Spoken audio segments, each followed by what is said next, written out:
is it going to be not having Trey or Shamar here for the start of camp? No distraction for us. You guys put Zac on the NFI list. What is training camp going to look like for him? Start out with just some conditioning, as he's still coming off the off season. So again, the timetable on that is to be determined.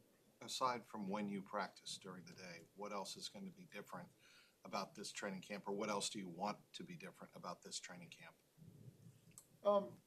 I just think we got a whole new defensive staff right now for the most part, and so just how we practice will be a little bit different.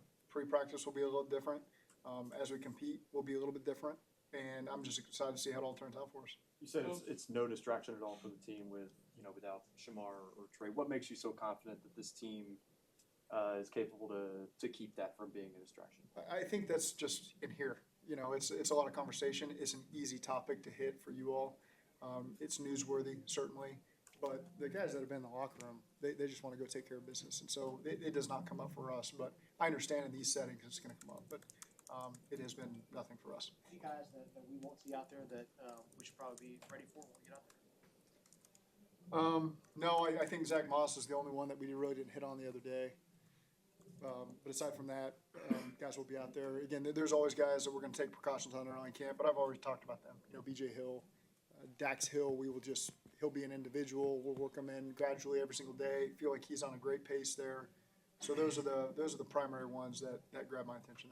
Is there more that you can do with Burrow this year in camp, given how far removed he is from the wrist injury at this point last year? How does that kind of look, and how do you approach that given where he's at? Well, the only thing last year with him was there were days where we limited him, where he did not throw. And so right now there's none of that. So he'll participate every single day like he normally would, fully healthy.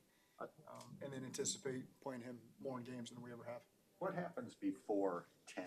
When do guys arrive, and what do you get done before you take them? So you've got an 11-hour workday, so that's the maximum you can do. So our guys get in, the first thing that they got is an 8:45 team meeting, and then we can work 11 hours off of that. So, and then it changes when you come back from games, the day after games as well. So there's some rules in there that Doug does a great job working into our schedule.